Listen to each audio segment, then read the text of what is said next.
tuliyosikia kutoka katika waraka wa Mtume Paulo ule wa kwanza kwa Wathesalonike, ile sura ya 5 aya 17 hadi 18, yanalenga kutuelekeza, kutushauri tusali, na katika kusali kwetu na katika kuomba kwetu basi tukumbuke kuwa watu wa moyo wa shukrani.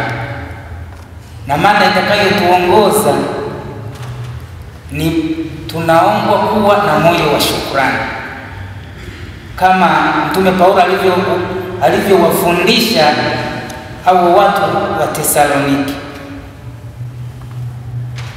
Ndugu zangu, moyo usio na shukrani ukausha mema yote. Wazo hili ni muhimu sana katika nyakati zetu. Pia hii fadhila tunahitaji sana ya kuwa watu wa shukrani. Tunaposali, tunapotenda shughuli mbalimbali, mwisho tunadaiwa kuwa watu wa shukrani. Ndugu zangu, ukimnunulia mtoto zawadi kutoka sokoni au dukani akakushukuru, kimsingi anakuwa amejiwekea akiba ya baadaye. Ila ukimletea zawadi asipokushukuru, amejinyima akiba ya baadaye. Hutaweza kumletea tena, hutakuwa tena na ujasiri wa kumletea tena. Huyo ni mfano wa mtoto. Ukimnunulia kitu asipokushukuru, ni hatari sana kwa baadaye yake. Ndugu zangu, mkono unaoshukuru ni mkono unaopokea. Mtu asiye na moyo wa shukrani, pia mtu huyo ana moyo wa kutosheka. Ukiona mtu basi hana moyo wa shukrani, ujue hatosheki. Mfano wa Farisayo waliposikia Yohana Mbatizaji anabatiza katika mto Yordani, basi walienda wakaanza kumuuliza, tufanye nini na sisi tuweze kurithi ufalme wa Mungu? Walikuja maaskari, walikuja hao Wafarisayo, walikuja na watu mbalimbali kadiri ya idara zao. Wakaja wale watoza ushuru, moja wapo ya jibu alilowapa, mfano kama wale waliokuwa wanatoza ushuru wakamwendea, tufanye nini tuweze kupata ufalme wa Mungu? Aliwaambia hivi, toshekeni na mishahara yenu. Alijua kabisa wakishatosheka katika hii kazi wanayoifanya, wakarizika, basi hao watu watakuwa wamejiwekea nafasi nzuri ya kupata ufalme wa Mungu. Kumbe ndugu zangu, ukiona mtu anashukuru, jua anatosheka. Ukiona hatosheki, hashukuru. Maandiko matakatifu katika ile Zaburi ya 100 aya ya 4 inatuambia na kutuelekeza, ingia katika milango yake kwa shukrani. Yaani tukitoka katika shughuli zetu za kila siku, basi tulivyopata huwa sawa kuja hapa kanisani, mojawapo mambo pengine ya kumshirikisha Mungu ni kumshukuru. Kuingia katika malango yake kwa shukrani. Lakini pia waraka kwa Wakolosai sura ya 3:15 inatuambia, na amani ya Kristo iwe mtawala katika mioyo yenu, kuweni watu wa shukrani. Tukishakuwa na moyo wa shukrani, ile amani ya Kristo itatawala mioyo yetu. Ndugu zangu, tukiwa waamini wa kumshukuru Mungu kwa vitu vidogo, Mungu atatufanya waaminifu kwa vitu vikubwa. Na huo ndio ukweli mtupu. Mtu mwenye shukrani anakuwa anajiwekea vitu vikubwa zaidi, kushukuru. Ndugu zangu, kulikuwa na simulizi hapo zamani, pengine inaweza ikawa si kweli ama ni kweli, lakini hivi vitu vinakuwepo ili sisi kutufundisha, kwa sababu ni misemo ya hekima, ni simulizi za hekima zenye lengo la sisi kutuachia ujumbe. Ilikuja ikatokea njaa katika nchi hiyo ya ufalme. Basi akina mama wale wawili sasa wakawa hawana namna yoyote ya kufanya kujipatia chakula. Sasa wakaamua kwa ikifika Jumamosi wanaenda kwa mfalme kuomba mikate. Hapo nataka tuangalie nguvu ya kushukuru, na ukimshukuru Mungu anakuongezea zaidi. Mkono wa kushukuru ni mkono wa kupokea. Basi ndugu zangu, wala akina mama kila Jumamosi wanaenda kwa mfalme kuomba mikate. Juma la kwanza, Jumamosi ya kwanza sasa wakaenda. Walipofika kwa mfalme wakaomba mikate, sasa akawapatia. Mmoja akasema, asante sana mfalme kwa kunipatia mikate. Na mwingine akasema, asante Mungu kwa mfalme kunipatia mikate. Wakaondoka. Jumamosi ya pili wakarudi. Mama yule wa kwanza akasema, asante Mungu kwa mfalme kunipatia mkate. Mama yule mwingine akasema, asante mfalme, utawala wako udumu milele. Wiki ya tatu wakaja Jumamosi ya tatu sasa. Yule mama akapanda kwenda kuchukua mikate kwa mfalme. Alikapewa, alipopewa akasema, asante Mungu, mfalme amenipatia mikate. Akamshukuru Mungu kwa mfalme kumpatia mikate. Huyu mwingine akapanda akasema, asante mfalme, kwa hili hakika ukifa hata hautaoza. Na pengine aliongeza hata maneno mengine ya sifa akimsifia mfalme. Sasa wiki ya Jumamosi ya nne sasa. Jumamosi ya nne wakapanda hivyo hivyo. Sasa mfalme akawa anachukua kumbukumbu. Kuna mama fulani anakuwa anamshukuru, akimpa mkate anamshukuru vizuri. Alichokifanya akasema, sasa huyu mama namuondolea dhiki, shida zote. Akachukua mikate akaweka mule kwenye mfuko kama alivyozoea. Akachukua almasi, akachukua dhahabu, akaweka kwenye huo mfuko. Mfuko kwa una kilogramu. Yule mama mwingine akapanda, akapewa mkate huu mwepesi ambao una kitu. Akasema, asante Mungu, mfalme amenipa mkate. Wakarudi nyumbani. Walipofika humo njiani, sasa kale kabegi kaliko na madini ya almasi na dhahabu, anasikia ni kazito. Yule mama akamwambia rafiki, akasema, mbona siku nyingine zilizopita aka kamfuko huo sio kazito, leo nimepewa kamfuko kazito, inawezekana huu mkate umeharibika. Sasa ninaomba tubadilishane. Walipobadilishana, huyu akampa mkate wake na huyu akampa mkate wake. Wakaanza wakafika nyumbani. Huyu anafungua, alikuwa anasema, asante Mungu kwa mfalme kunipatia mkate. Yule anafungua anakuta kuna mkate, kuna dhahabu, kuna almasi. Yule ambaye alikuwa anamsifu mfalme anafika nyumbani anakuta ni mkate ule ule wa kawaida kama alivyokuwa anapewa. Katika unaona sasa, katika faida za kumshukuru Mungu, yule mama hakurudi tena kwa mfalme, shida zake zikaisha, akauza ile dhahabu, shida zikaisha. Faida ya kushukuru. Kumbe ndugu zangu, tukiwa tunamshukuru Mwenyezi Mungu, anaweza kufanya mambo makubwa tusio hata yatarajia, kama alivyomfanyia yule mama ambaye alikuwa anamshukuru Mungu. Huyu ambaye alikuwa amshukuru Mungu na mshukuru mfalme, aliendelea kubaki katika hali yake ya kawaida. Mungu alibadilisha gia humo njiani. Tujue lengo la kumshukuru Mwenyezi Mungu ni nia nzuri sana. Ndugu zangu, kumshukuru Mungu kunaongeza imani. Katika kumshukuru Mungu ndipo tunajua kuwa Mungu anafanya kazi kwa manufaa yetu. Kama yule mama yule aliyekuwa anakuja mbele za mfalme kuchukua mikate, anamshukuru Mungu. Lakini yule mwingine aliyekuwa anamshukuru mfalme, hali yake ya kawaida iliendelea. Sasa unaona huyu mama yule imani yake iliongezeka. Ndugu zangu, imani hutupatia fadhila hii ya kushukuru, hutupatia amani ya moyo. Shukrani huondoa mawazo ya wasiwasi na huzuni na kutuachia amani ya moyo inayotokana na kumtegemea Mungu. Unapokuwa na shukrani na mshukuru Mungu, kama yule mama yule, amani yake ya moyo iliongezeka. Alikuwa na ule uhuru wa ndani, ile amani ya ndani iliongezeka, kwa sababu hakurudia tena shida. Alipofungua ule mkate ambao yule mama mwingine aliona ni mzito, Ndugu zangu, ukiwa na moyo wa shukrani katika mazingira haya yeye yanakuwezesha kupata amani ya moyo. Hata katika familia zetu, ukisikia mfano mule katika familia inayoungwa baba, mama na watoto, inapotokea mfano shida fulani mmoja akakosea, ukasikia maneno haya mazuri kwamba samahani, asante, kimsingi hata magomvi yanaweza kupungua. Kitu ambacho pengine sijakiona, labda nitakiona kwa baadaye au nisikione kabisa. Samahani, nguvu ya kushukuru.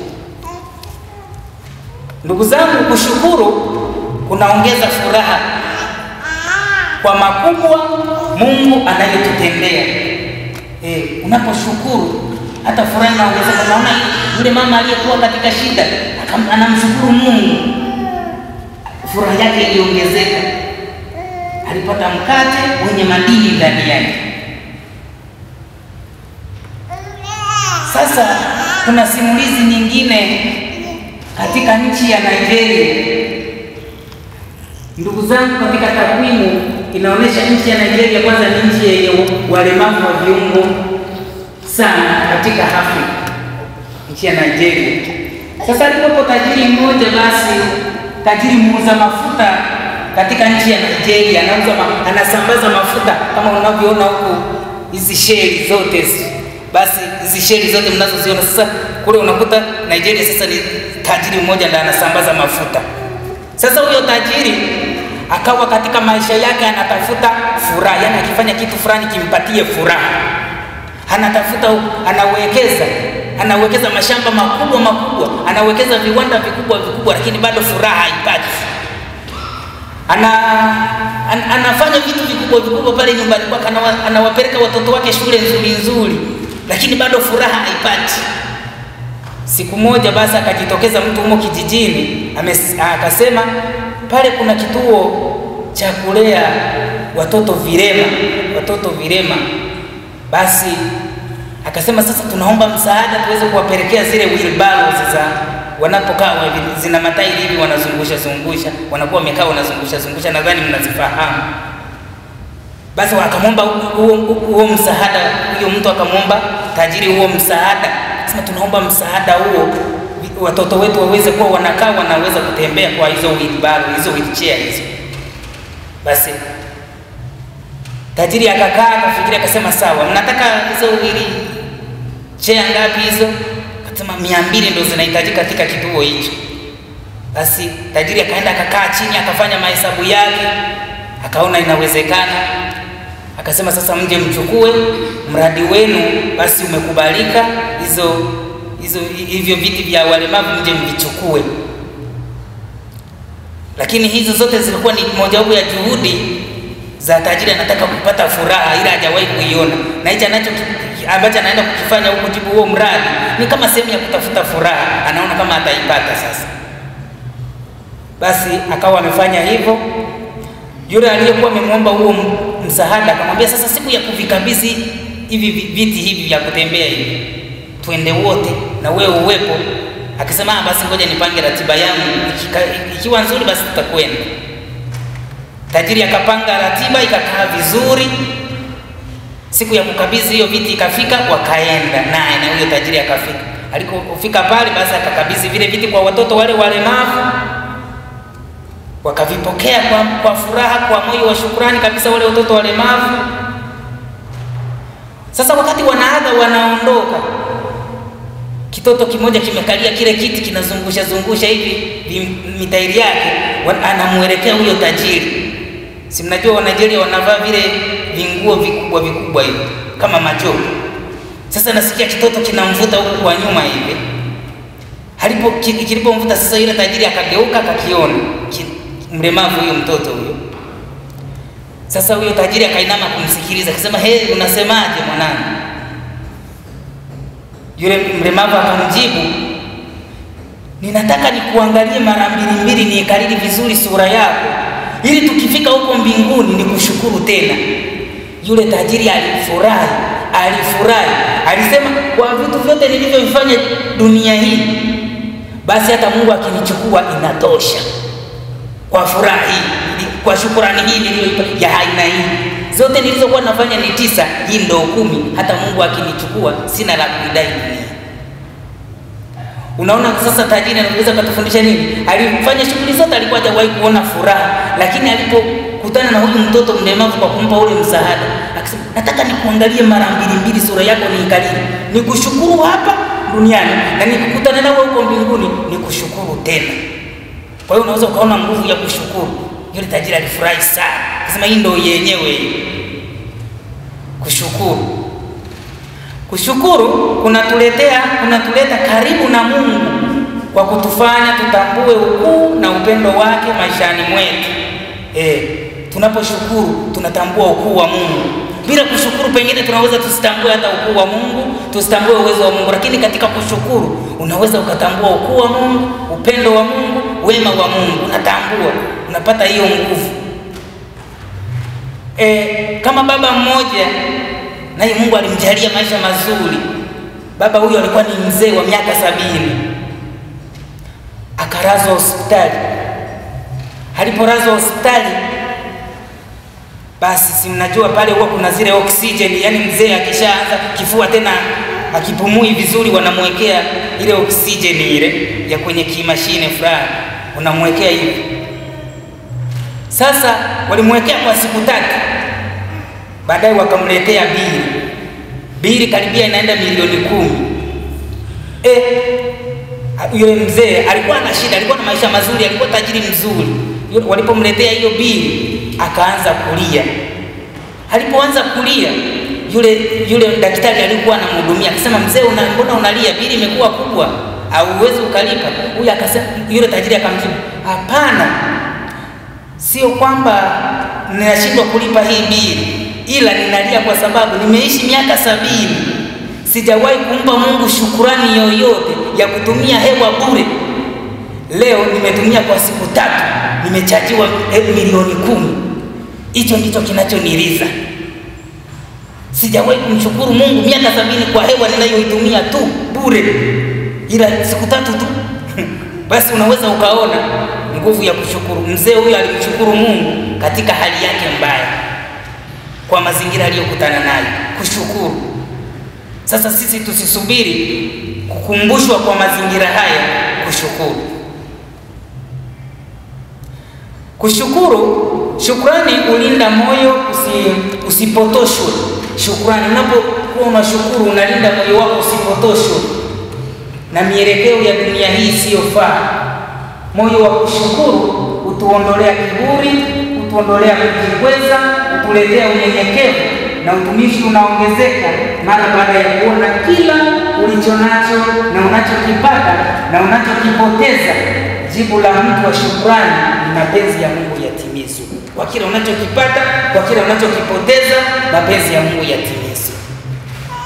Ndio maana hata Ayubu basi alipopata zile changamoto zilizomkabili, alikuwa ni kama mtu wa shukrani huyu. Anasema Ayubu, nilikuja uchi, nitarudi uchi. Mungu alitoa na Mungu ametoa, jina lake lihimidiwe. Ni maneno ya shukrani. Yaani hata katika mazingira yale Ayubu aliendelea tu kumpa Mungu shukrani. Ndugu zangu, shukrani hufungua milango ya baraka. Ndio maana tumesema mkono wa kushukuru ni mkono wa kupokea. Tunapojijengea utamaduni wa kushukuru, basi moyo unakuwa unatoa, mikono inaachia. Na katika kuachia huko ndiko mikono inapokea, moyo unakubali. Kumbe ndugu zangu, katika fadhila ya kushukuru tunafunguliwa milango ya baraka. Mkono wa kushukuru ni mkono wa kupokea. Mtu wa moyo wa shukrani ni sawa na mtakatifu anayetembea. Ndugu zangu, shukrani huongeza unyenyekevu na uvumilivu. Katika hili tukisubiri Mungu kutimiza ahadi zake. Mfano, tunapokuwa watu wa shukrani, hata tunapokufa tukatoka katika uzima huu, tunamshukuru Mungu kwa mapenzi yake kutimizwa. Tunaamini Mungu huyu tunayemshukuru kila siku, ambaye ametupa uzima huu, atatupa na uzima ujao. Hata matumaini yanaongezeka. Tunamshukuru Mungu kwa miaka 30 niliyoishi. Kama Mungu amenipa hii miaka 30 niliyoishi, namshukuru, ninaamini atanipa miaka mingine ya huko uzima wa milele tena isiyo na mwisho. Kwa hiyo anayekupa uzima huu tunaamini anaweza kukupa tena uzima ujao. Lakini yote yanafanyika katika mazingira ya moyo wa shukrani. Kumbe ndugu zangu, moyo wa shukrani ni ushuhuda, ni mahubiri mazuri ya Injili ya Kristo. Tumuombe Mungu atujalie neema ya kuwa watu wa shukrani kwa nyakati zinazofaa na nyakati zisizofaa. Hii ni mojawapo, kuna kwa Kiingereza sijui kwa Kiswahili wanaiwekaje, ni password. Ni password za kuishi utakatifu. Mwinjili Mathayo anatuambia ile sura ya 5 aya ya 48, kuweni watakatifu kama Baba yenu wa mbinguni alivyo mtakatifu. Tukijijengea utamaduni wa kuwa watu wa shukrani katika muda unaofaa na usiofaa. Kwa sababu ndugu zangu, watu wengi unakuta tunapoteana katika yale mazingira yasiyofaa. Unakutana na mazingira, uweze ukarudi mbele, uweze ukaenda nyuma, katikati pameshakuwa pagumu, hujui cha kufanya. Hapo ndipo tunapopoteana. Lakini leo tunashauriwa na Mtakatifu Paulo kwa Wathesalonike, tuwe watu wa shukrani. Tukishakuwa watu wa shukrani, hiyo ni kama kapasiti sasa katika mazingira fulani ya sisi kuwa watakatifu wanaotembea.